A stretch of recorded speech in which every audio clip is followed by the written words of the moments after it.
वज़ीर-ए-आज़म शहबाज शरीफ से वज़ीर दाखिला मोहसिन नकवी की मुलाकात। वज़ीर दाखिला एक हफ्ते में तीसरी बार वज़ीर-ए-आज़म से मिलने आए। मुलाकात में मुल्क की सियासी सूरत हाल पर तबादला ख्याल। वज़ीर दाखिला ने बलूचिस्तान और केपी में अमन व अमान के लिए किए गए इक़दामात से आगाह किया। अफगानियों की वापसी के लिए जारी ऑपरेशन बारे भी ब्रीफिंग दी। मोहसिन नकवी की बिजली की कीमतें कम करने पर शहबाज शरीफ को मुबारकबाद।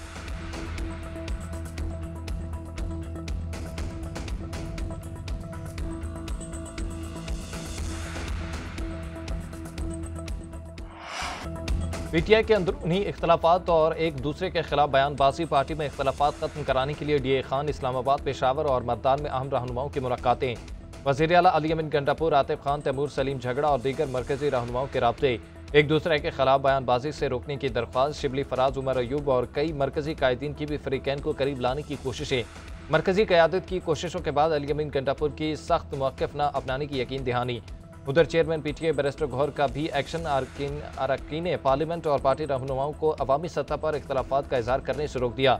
एक्स पर पैगाम में लिखा कि पार्टी अपने तमाम मामलात मुनासिब फोरम पर हल करे।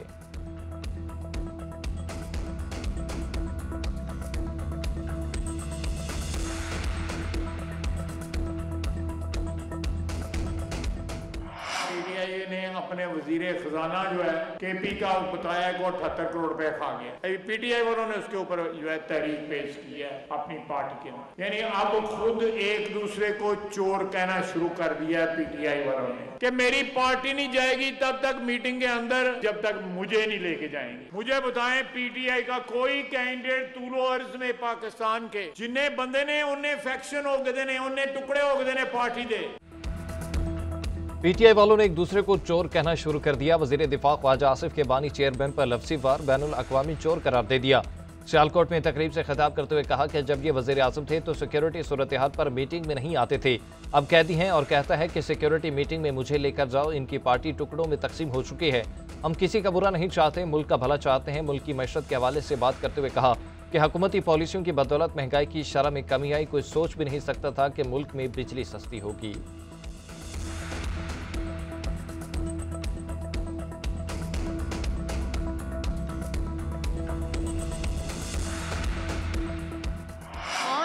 खान आएगा तो क्या करेगा? खान आया था, इस मुल्क पर 4 साल मुसर्रत रहा था, क्या करके गया? दूसरों को चोर चोर चोर कहने वाले आज एक दूसरे को चोर कह रहे हैं। मुल्क को तकसीम करने की, 3 टुकड़ों में मुल्क को खुदा न खास्ता तकसीम करने की जमात आज टुकड़े टुकड़े हुई है। ये मकाफाते अमल जो इस मुल्क के साथ वफादार नहीं हो सकते वो कभी किसी के साथ वफादारी नहीं कर सकते। मुल्क को तकसीम करने वाली पार्टी आज खुद टुकड़े टुकड़े हो गई। दूसरों को चोर कहने वाले एक दूसरे को चोर कह रहे हैं।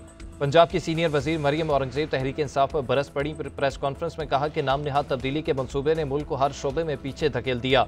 फलते फूलते पाकिस्तान का रास्ता रोका गया, सी पैक बंद कर दिया था। आज ये टोला मकाफाती अमल का शिकार है। बिजली की कीमतों में कमी किसी मोर्चे से कम नहीं। IMF प्रोग्राम में रहकर बिजली सस्ती करना बड़ा कारनामा है।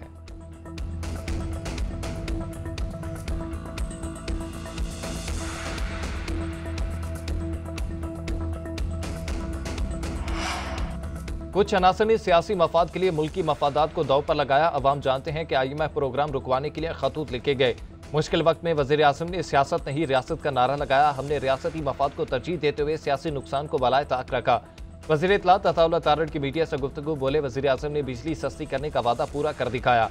अवाम को रिलीफ के लिए नारों की बजाय अमली इक़दाम कर रहे हैं। उधर वफाकी वज़ीर एहसन इकबाल बोले, बैरून मुल्क मुकीम पाकिस्तानियों ने बानी पीटीआई की सियासत को मुस्तरद कर दिया। मईशत की बहाली के बाद पाकिस्तान दोबारा आगे बढ़ रहा है।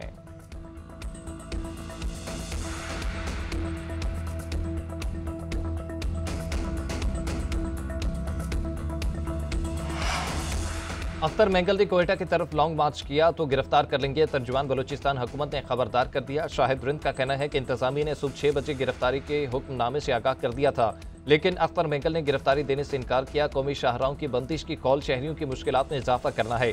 शाहराहें बंद नहीं होंगी। तमाम अजला की इंतजामिया को वाज़ेह हिदायत दे दी हैं।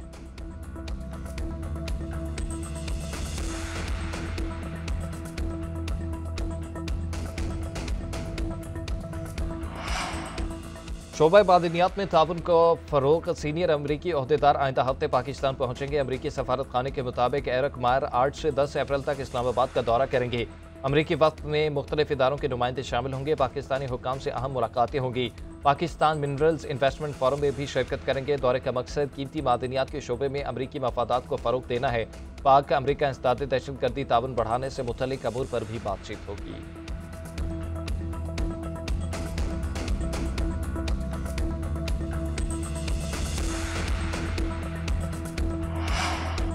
वज़ीर-ए-आज़म शहबाज शरीफ रवां हफ्ते बेलारूस के सरकारी दौरे पर रवाना होंगे। इक़्तिसादी मुआहदे किए जाने का इम्कान। मुस्लिम लीग नून के सदर नवाज शरीफ भी वज़ीर-ए-आज़म शहबाज शरीफ के हमरा होंगे। नवाज शरीफ बेलारूस के सदर को इंतखाब में कामयाबी पर मुबारकबाद देंगे। दौरे बेलारूस के बाद वज़ीर-ए-आज़म और नवाज शरीफ का लंदन का दौरा मुतवक्किल। 2 हफ्ते लंदन में क़याम के दौरान मुस्लिम लीग नून के सदर का मामूल का तिब्बी मुआयना होगा।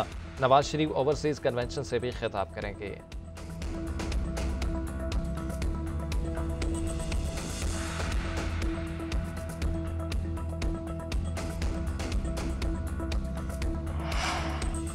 चेयरमैन पीपल्स पार्टी बिलावल भुट्टो जरदारी निजी दौरे पर दुबई रवाना। जराये के मुताबिक बिलावल भुट्टो 12 रोज तक बैरून मुल्क कायम करेंगे। बिलावल भुट्टो 17 अप्रैल को वतन वापस आएंगे।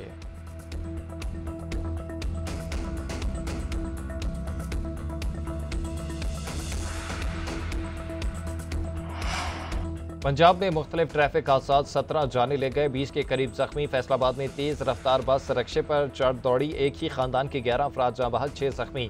मरने वालों में 4 खवातीन भी शामिल। सरगोदा में गाड़ी की मोटरसाइकिल को टक्कर, 3 बहन भाई मौका पर ही दम तोड़ गए।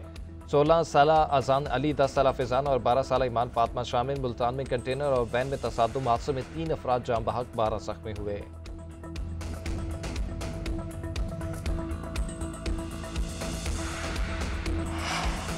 गैर कानूनी तौर पर रिहाइश पजीर अफगान मुहाजिरीन को तोरखम के रास्ते वापस भेजने का सिलसिला जारी। फैसलाबाद में मजीद 50 अफगान बाशिंदों को पनाहगाह मुंतकिल कर दिया गया। बहावलपुर से भी खवातीन और बच्चों समेत 47 अफगान शहरी तहवील में लेकर कैंप मुंतकिल। तोरखम के रास्ते डिपोर्ट करने के लिए रवाना कर दिया।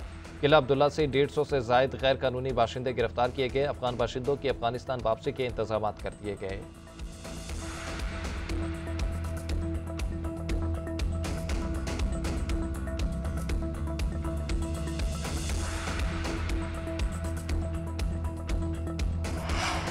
पंजाब हुकूमत का टैलेंट हंट प्रोग्राम शुरू करने का फैसला। वज़ीर आला मरियम नवाज ने जामे प्लान तलब कर लिया। कहा, नौजवान खिलाड़ियों को टैलेंट के इजहार के भरपूर मौके फराहम करेंगे। खवातीन को आगे बढ़ने के मसावी मौके मिलेंगे। पंजाब में यूथ इंटर्नशिप प्रोग्राम शुरू करने का असूली फैसला। स्पोर्ट्स डिपार्टमेंट को माली खुद मुख्तारी की राह पर गामजन करने के लिए जरूरी इकदाम का भी हुक्म दिया है।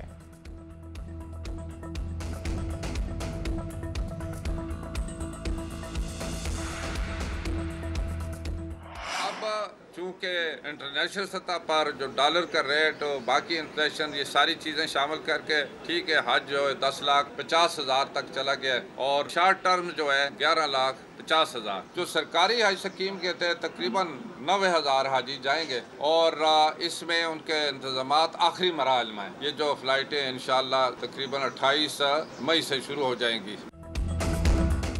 सरकारी हज फिर महंगा, 10.5 लाख से 11.5 लाख रुपए में होगा। लॉन्ग टर्म हज पर 10.5 और शॉर्ट टर्म पर 11.5 लाख रुपए के अखराजात आएंगे। बचने वाली रकम वापस कर देंगे। 90,000 आज़मीन हज सरकारी कोटे पर जाएंगे। हुजाज के लिए परवाजें 29 अप्रैल से शुरू होंगी। वजीर मजहबी अमूर सरदार यूसुफ की मीडिया को ब्रीफिंग। कहा, सऊदी अरब में वजीर हज से मुलाकात की। मक्का मुकरमा और मदीना मुनव्वरा में इंतजाम देंगे। हुजाज को रिहाइश की बेहतरीन सहूलियात फराहम की जाएंगी। ट्रेनिंग का दूसरा मरहला जल्द शुरू हो जाएगा।